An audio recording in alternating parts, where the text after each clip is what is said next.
If something feels like it's the right thing, do it. If it feels like it's the wrong thing, don't do it.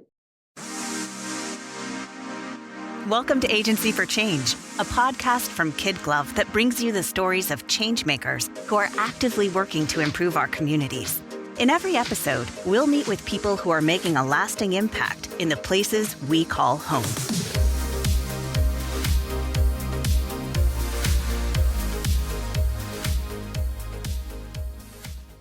Hey everyone, welcome back to the Agency for Change podcast. This is Lynn Weinman, President and Chief Strategist at KidGlov. So today, starting with a question, what does it take to stand up for people who are navigating one of the most complex and personal journeys of their lives? And that would be immigration. Today's guest knows firsthand. Mary Choate is the Executive Director of the Center for Legal Immigration Assistance, or CLIA, where she and her team provide vital legal services with both compassion and care. From Mary's early days as a staff attorney to now leading the organization, she has become a trusted advocate for Nebraska's immigrant community. Let's dive into her story and to the powerful mission behind CLIA. Mary, welcome to the podcast. Oh, thank you. I appreciate you guys inviting me. Absolutely. It seems like what we're going to talk about today is very timely information. And I'd love to have you start by telling us more about the Center for Legal Immigration Assistance. Awesome.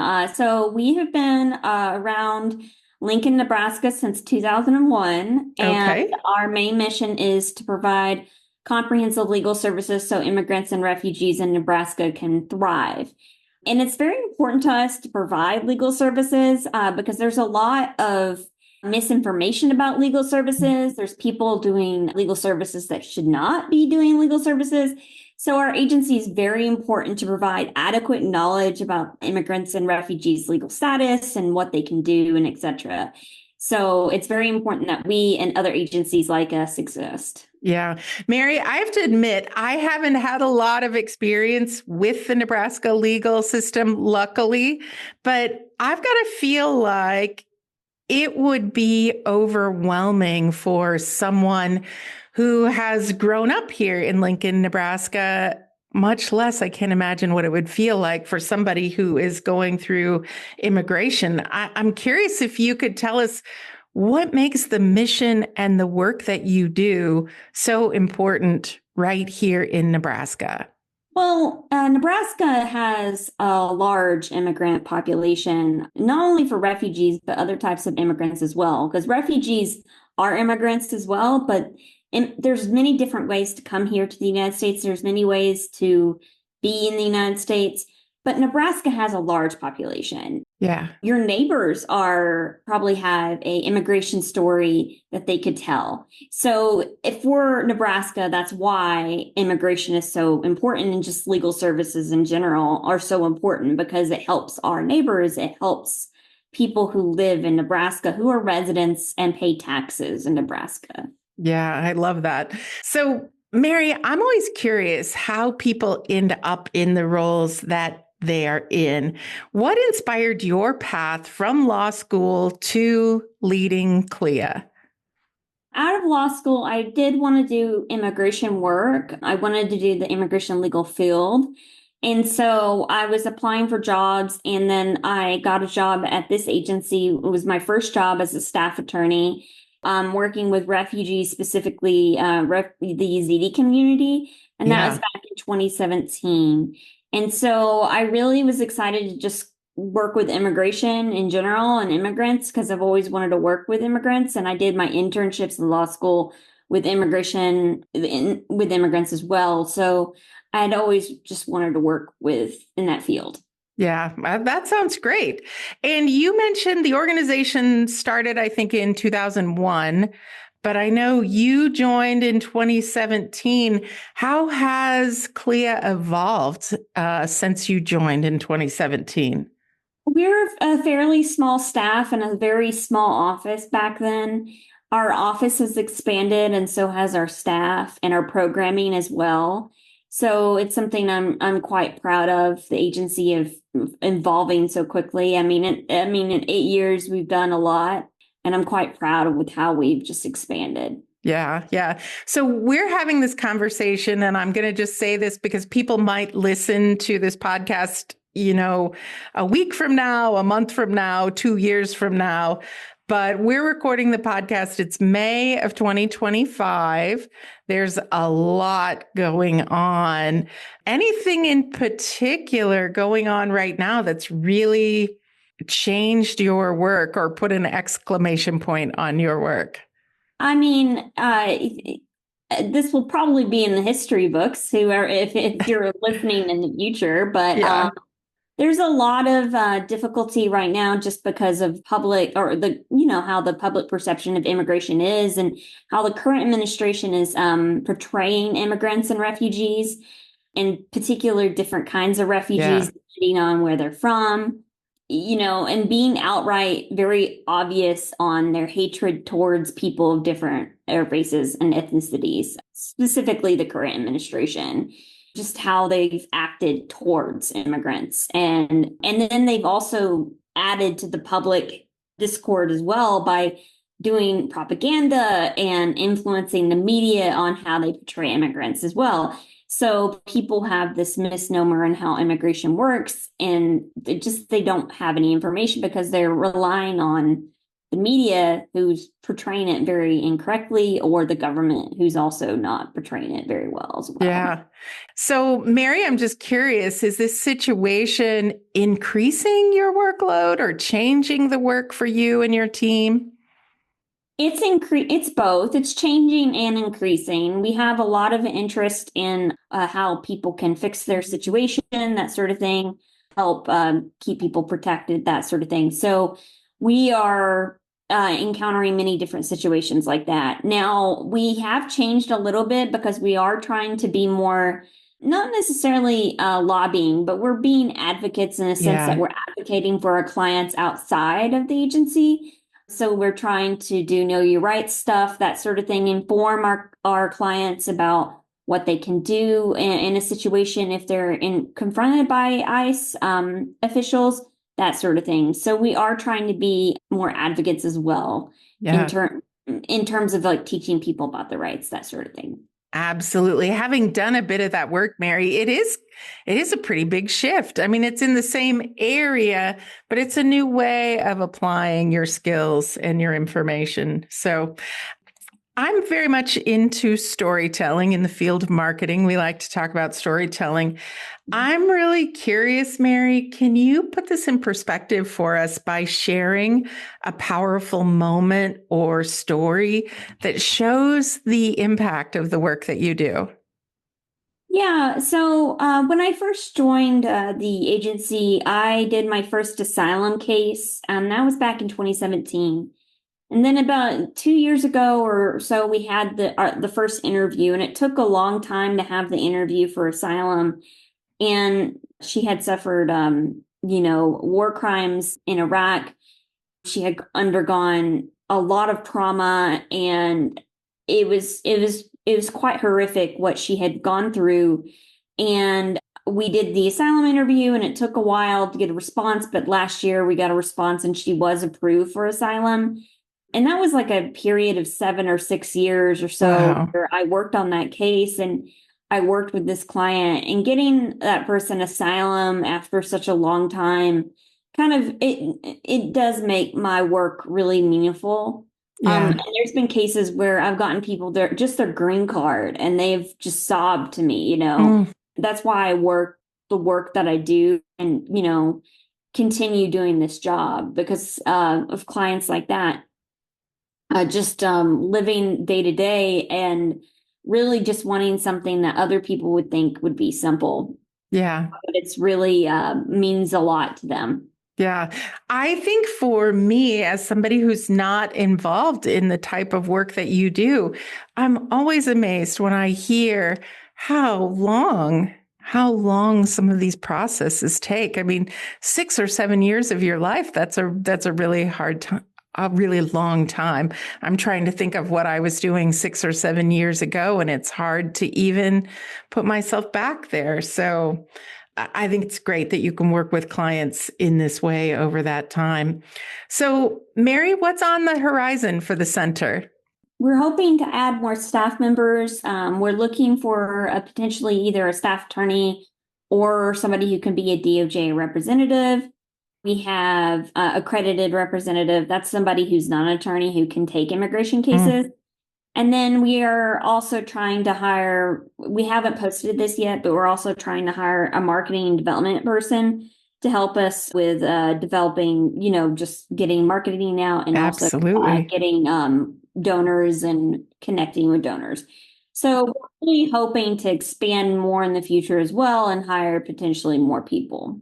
Mary, I don't know if we have a lot of attorneys that listen to the Agency for Change, but I know we have a lot of marketing people in our audience. So hopefully someone will hear this message and give you a call.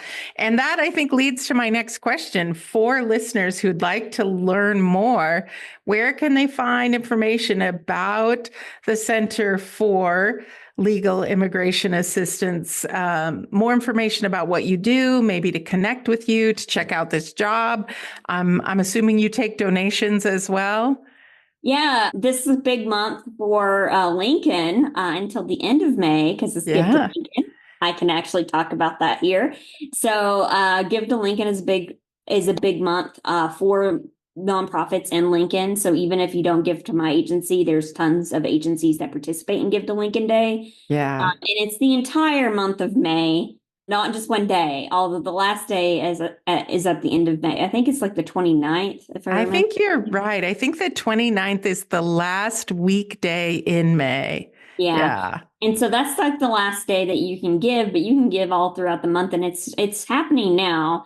And so that's a way you can help the organization. And then also for like learning more about our agency and also just to donate or to find jobs or find other opportunities or just learn about our organization, you can go to our website. That's www.clianed.org. That's CLIANEB.org.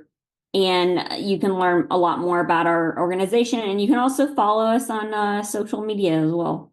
Fantastic. We'll make sure to have those links in the show notes on the KidGlov website as well for anybody who wants to go back and reference those. That's fantastic. And I should add, so basically if you give to Lincoln Day, your donation is basically more for the organization because there's a certain amount that's matched by Lincoln Community Foundation. So that's fantastic. We had a few months ago, we had Tracy Edgerton, who is the executive director of the Lincoln Community Foundation on.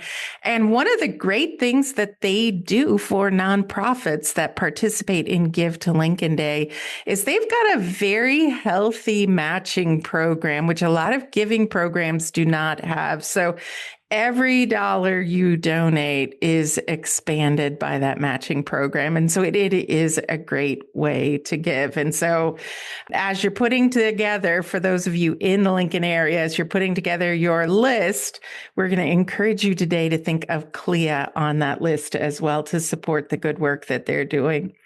So one more question I wanted to ask you, Mary. It feels like it'd be a mistake not to ask you. If someone wants to support or better understand immigration work in their community, because we've got people listening from across the country and a few internationally, what can someone do if they want to be more supportive? So just do in general for immigrants, I think having a better understanding of immigration law would be a really good start. Even if you don't want to give to agencies, you can volunteer. You can learn more about immigrants, maybe volunteer at an advocacy center that caters towards immigrants. Maybe working with immigrants rather than judging them from afar would really help towards perception of that person's perception of immigration. So I think that would be a good place to start. If you're not going to give money, which, we prefer sometimes. Yeah. But if you're not going to give donations or you can't give donations, that's also fine. but just working with immigrants and changing your perception and just working from a different point of view would be very helpful. Mary, that is such a powerful point and something I think people should reflect on. And while people are reflecting on that, I'd like to take a quick moment to tell people about something that I am really proud of. And if you've been listening, you've heard me talk about my book, Untangling Spaghetti, a Branding Fable. This is a story-driven guide for mission-driven leaders who might feel stuck or overwhelmed or unsure of how to talk about their impact. This book, it's filled with practical tools. It's got a 55-page downloadable companion guide that's full of things to help you and share the branding wisdom that we have developed at KidGlov over the years. And of course, served with a side of fun and a side of spaghetti. So Untangling Spaghetti, I'm proud to say, is an Amazon bestseller, and you can find it at kidglov.com/untangling spaghetti or on Amazon. Okay, Mary, let's get back to talking about CLIA. All right, Mary, I'm going to switch gears here and I'm going to ask you my favorite question. And I've asked it of everyone who's been on the podcast. Sometimes people feel like it's being put on the hot seat, but all of our listeners know that I am inspired by motivational quotes. I'm so thankful for the people I get to talk to, like yourself, who have so many great things to say. I'd love to ask you for a Mary Choate original quote to inspire our listeners. Yeah, I know this question. Yeah, so let me think here. So something related to immigration or just in general, I would say because this is something I've been working with immigrants for since 2017, and I've always really loved immigration. And the concept just comes from helping your neighbor and doing the right thing. I guess my inspirational quote would be like, just if something feels like it's the right thing, do it. I If love it it. feels like it's the wrong thing, don't do it because your stomach tells you. Yeah. Your Yeah. gut tells you when you're doing the right thing. Do that right thing always. It doesn't matter what the media or whoever's telling you something. Always do the right thing, and that's something that you can live by. And and just doing the right thing doesn't mean it's going to hurt you or anything. It just means it's the right thing. Yeah. Or you could do a different thing. People think we expect them to do grandiose things, but we just want you to do simple things that go towards the right path. Does it make sense? That's absolutely beautiful. I really love that, Mary. And I know when we talked beforehand, you were a little hesitant to give us a quote, but that's a beautiful quote, and I love it. I think it's good advice related to immigration assistance. I think it's good advice for life in general. So I really do appreciate that. It really is. If people would just be, better about things. People would just be better about things. It's great. I think it's as I think about my kids and even my two new grandkids now, I think it's great advice for them as well. So I think that's fantastic. Mary, I have really liked this conversation. I feel like I've learned some new things. Once again, this is a world that I am not in where you do your work right now. As we wrap up our time together today, what is the most important thing you would like people to know about the work that you're doing? The work that we am doing is kind of chaotic. Immigration changes quite frequently, especially with this administration. You're also working with people sometimes who don't understand things about immigration, or clients who are very confused and panicked. And don't assume you know something about immigration. Maybe ask a professional, Yeah. or don't assume something based on the media, because the media doesn't really go into it very well. I would just ask and do your own research through a legal way. Like, a lot of times people don't know, and I got taught this in college, but I think people forgot about this, is like, check your sources, Yes. check unbiased sources, and, don't go on Wikipedia or look at the AI on Google. You have to really know this stuff. And if you want to have education and knowledge about immigration, do your own research. And I know people are capable. They just do the easiest thing. Yeah. Don't do the easiest thing. Do the hard thing and learn about something rather than making assumptions about immigration and immigrants in general. You know what, Mary? I think you just gave us your second quote of the day there. Do the hard thing, not the easy thing, and educate yourself. I think that was a great quote. So, Mary, I have really enjoyed this conversation. I fully believe that the world needs more people like you, more organizations like the Center for Legal Immigration Assistance. And I just really appreciate you taking time out of your very busy schedule to talk with us on the Agency for Change. Well, thank you. I appreciate it. And thank you for inviting me, and thank you for understanding on why it had to take so long. Having a new little one is a little bit hard to handle, but he's worth it. Absolutely. Mary, congratulations on the new baby. And it's great to have you back in the office again, but best of luck to you and your family. Thank you so much. And thank you for inviting me again. We hope you enjoyed today's Agency for Change podcast. To hear all our interviews with those who are making a positive change in our communities, or to nominate a changemaker you'd love to hear from, visit KidGlov.com at KIDGLOV.com to get in touch. As always, if you like what you've heard today, be sure to rate, review, subscribe, and share.